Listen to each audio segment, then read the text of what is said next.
It started in a disco, and now it's on the canal, and the food is phenomenal.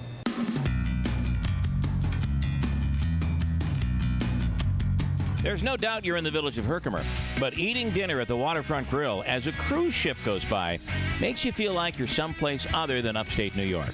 We opened our disco in 1977. That's Rocky Fiato, and it didn't take long for him and his wife to figure out that disco wasn't going to last forever. Plus, with a 21-year-old drinking age, something had to change. One day we were sitting in our club, and my wife mentioned she thought she'd want us to get it back in the food business, and there happened to be a guy next to me who sold restaurant equipment, and construction started the next day. The restaurant was so successful, they were able to move down the street from the disco to the newly constructed Waterfront Grill. Located directly across Thruway Exit 30 in Herkimer, the Fiatos have absolutely taken advantage of their waterfront with dinner cruises, dockside dining, and enough history to make sure that those driving along the New York State Thruway hop off for a quick bite to eat. First of all, I've got to get a skillet that I've got heating over here, and I've got to put some oil in it because that's where we're going to be frying our cutlets. The first dish, simple and delicious, chicken Parmesan. And the oil we want just to have a little bubble into it, so when I fry the cutlets, they're not going to burn, but they'll have a nice golden color. We're going to start with chicken cutlets that you'll pound down. You could put, this is already done a little bit beforehand, but you put a little piece of saran over it, and you pound it, and that'll stop anything from coming up. And it makes it a little bit thinner, so you got medallions of chicken. Season the cutlets both sides with basic salt and pepper. And that's your chicken. Now, the process of breading, of course, there's three steps. Flour, egg wash, and breadcrumbs. What I like to do with the flour, I like to season the flour too. Because, you know, it doesn't have any flavor, so we put a little salt, and we put a little pepper in the flour. Always a little secret, always crack your eggs separate. Never crack it on the side of the dish. If you crack it on the side of the dish, sometimes a shell will go in there. So always crack your eggs separate. So we season our flour. Next thing, we have to season our eggs. Same process, little salt, little pepper. A lot of people forget about this. I mean, this is what's coating it. You want a flavor. Eggs, you know, the eggs themselves don't really have much flavor. Right. And I like to take a lemon, and I like to put a little lemon juice in my egg. And the secret when you do lemons, always squeeze with the top side up. This way the juice will go in, but the seeds will stay in the, in the lemon, right? So now we got a little season here, and we just whisk this up. These are seasoned breadcrumbs. You can buy them in the store. We make our own. This is salt, pepper, parsley, oregano. And what I like to do just to give it a little extra kick, I like to put a little grated cheese in it. So we got some Parmesan cheese here. And we just mix that into the breadcrumbs. Nice. And that'll just give it, like everything else, just more flavor. A little more flavor. More flavor. Yep. You always dip your chicken pieces in the flour first. And the reason you do that, the flour is going to hold the egg. And this goes into your wash. Remember, it's flour, egg, and breadcrumbs. The seasoned breadcrumbs, and there are the cutlets. Goes to your fryer. Now I want to make sure the oil's ready. I just drop a little breadcrumbs in here. That means I know it's ready. Probably about a couple minutes each side. And the fact that you pounded it down, thinned it, that's going to It doesn't take that long yet. Obviously, once the chicken is pounded down, it's thinner and quicker to cook. The pasta is on. We'll speed up the process now. Now, let's check these cutlets, buddy. Yeah, that's perfect. All right, now, next thing we do, of course, everybody makes their sauce the way they like it. I take a ladle of sauce, just a little bit, and I put it on the bottom of my sizzler here. Now when these cutlets are done, we're going to place them on top of the sauce here. So everybody has their own sauce. Yeah, so I don't, you know. That's really when you go to a restaurant, it's like, I go there because I like the sauce. Exactly. And so, you know, this is something that people can make at home, so that whatever sauce they enjoy, you know, if they make it or if there's some good product they can buy, it's fine. I like to use 2 cheeses. I was in a restaurant years ago in New York, and most commonly everybody uses just mozzarella, but the guy told me the more cheese you put it onto it, the better flavor. So I use a 2-year-old sharp cheddar that we serve at the bar. I think you've had it a few times. I have. All right, and then I like to put mozzarella on top of that. So after the cheese is added, it goes into the broiler. This pasta is done now.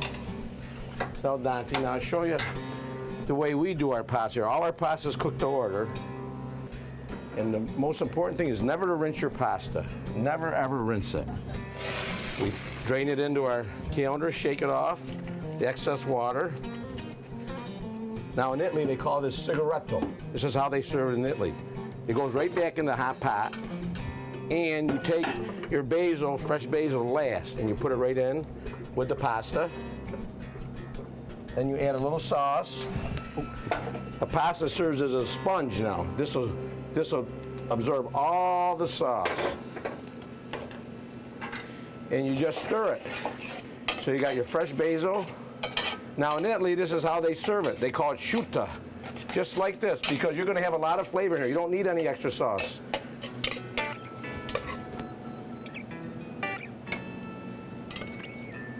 And this is just how they serve it. They don't put another bit of sauce on it. Next, the chicken is ready to come out of the broiler. See, I like that little gold, see it? That little gold.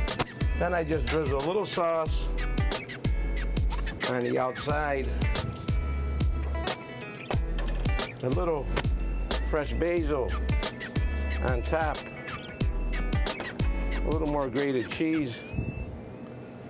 And there you go, William. There's your another dish you're going to be taking a little chicken Parmesan and pasta on the side. All right, this looks great. This is how we do it. The pan fried fresh. When you come and have chicken or veal, this is how it's done. That's awesome. And the whole extra the cheese, breading, extra cheese, different flavors, and different mozzarella. Yeah, you got the cheddar and the mozzarella, and you could put some places they put 3 or 4 different cheeses. Yeah. And there it is. That is chicken parm at Waterfront Grill, and it's time now for the chef special. This is Chef Simone. Our special that we're making here today is a maple glazed salmon with a saffron jasmine rice and broccoli rabe. Simone is new to the Waterfront Grill. She comes by way of Atlanta, Georgia. I'm 20 years old and I just graduated from CIA. I actually started off in a Skills USA competition. I didn't win the first time, but the second year I got second place and got 3 scholarships. Okay, so let's start with the ingredients that you have for this dish. What are we looking at? We have our salmon that's seasoned with salt and pepper and a little bit of Old Bay. We have our chablis for the salmon, and we have about a cup of maple syrup with maybe about a tablespoon of honey mixed into it, 2 tablespoons of brown sugar, 2 tablespoons of white sugar, our broccoli rabe with chopped garlic already into it, a little bit of salt, pepper, jasmine rice, chicken broth with a little pinch of saffron, and our chopped onions and garlic and bay leaves and thyme. Got it. Talk about the saffron. Very expensive. Yes, very. But it has a great flavor. Talk about that flavor. I call it umami flavor. It's like very, very savory. Very savory, and it adds a good flavor to just about anything, especially the jasmine rice. First, we're gonna start off with our dish for the salmon. We're gonna put a little bit of chablis in, just enough to cover the bottom of the pan. Okay. Gonna add our salmon right on top, already seasoned. Got it. And we're gonna take it and put it into our broiler, all the way back. So I'm assuming that's going to cook it and reduce the wine as well. All right, next up, Chef will prepare the rice. We're gonna turn our flame on, just on very, very low. We're gonna add the onions and the garlic and the bay leaves. Let it swell off a little bit. So explain the difference between saute and sweating. Sweating, you're just softening your onions and your garlic without adding any color to it whatsoever. Saute, you're gonna have like a brown, golden layer. Got it. So the butter, you're just basically softening this up there. Yep. Did I do that right? Yes. Okay. Perfect. Perfect, she said. And now we're gonna add our rice. And I do this just to cook the rice a little bit before and get all those onions and garlic and all that flavor. Stirring that in? Yep. Normally they don't make me work when I do these. Okay. All right. And now we're gonna add our chicken broth. It has about a pinch of saffron in Hey, it. before you pour that in, just do a little shot of the saffron there. This is an awesome spice that is extremely expensive. Very. $80 for like 1 ounce. $80 for an ounce. Was the old song, Donovan, I'm just mad about, I think that, maybe it was a girl's name, Saffron. And we're gonna stir that. Stirring it up. Yes.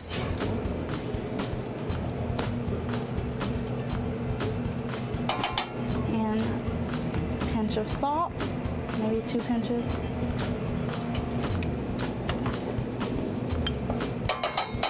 Pinch of pepper. A little pepper. And now we're gonna top it off. Just the normal way you cook rice. Yep, normal way. Turn the flame up just a little bit because we're not sweating it anymore. So now you bring it to a boil and then you bring it back down, as in rice. Okay. Oh yeah. Got it. All right, next, 2 tablespoons of butter in a frying pan. And this is the broccoli rabe. Yes. It's just broccoli rabe with a little bit of sliced garlic. And I add that into it. A little bit of pepper. The broccoli rabe with butter, garlic, salt, and pepper. Really, if you think about it, everything you're making here is really quite simple. Yes, Yeah. very easy to do. But it's those flavors, and I can't wait to go with the rice and the saffron. Oh yeah. I'll let you finish.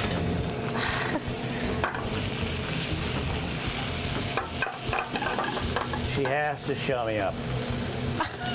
That's nice. I realize tossing vegetables in a pan probably should be pretty simple, but for me, everything goes all over the place. And how about the fact that this chef is 20 years old? Pretty impressive. I always check the temperature of it.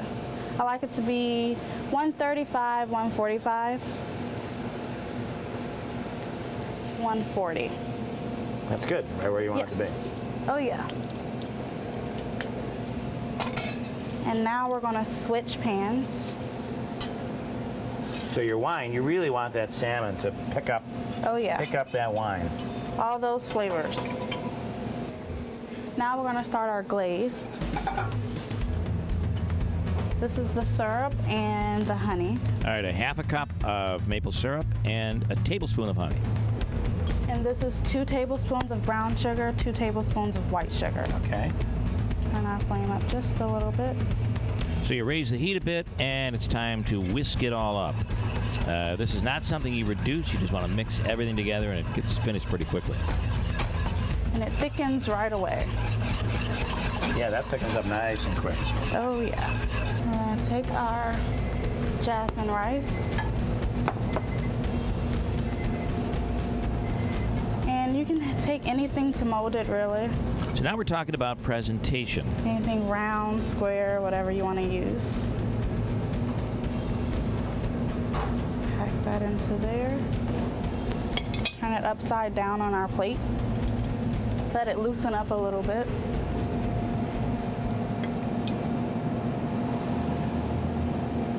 Ta-da!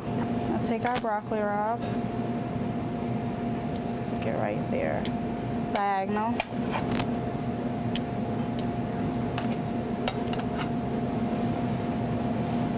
So you remove this right away, chances are it hasn't set. By allowing it to sit there for a second, Yep. it's going to form. Oh yeah. Excuse me. Now we're gonna take our salmon out.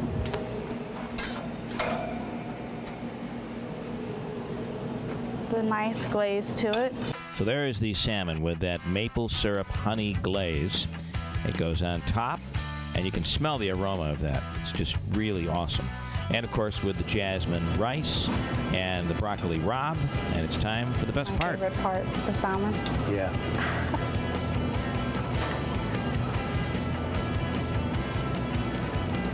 That is awesome. That glaze on top is so good. Again, subtle, but awesome. Yeah, yeah. And of course the broccoli is a great addition. You're really good, I have to tell you. Nice job. Thank This you. is a great dish, which will be on special here at the Waterfront Grill. Check it out. She does a great job. Thank you.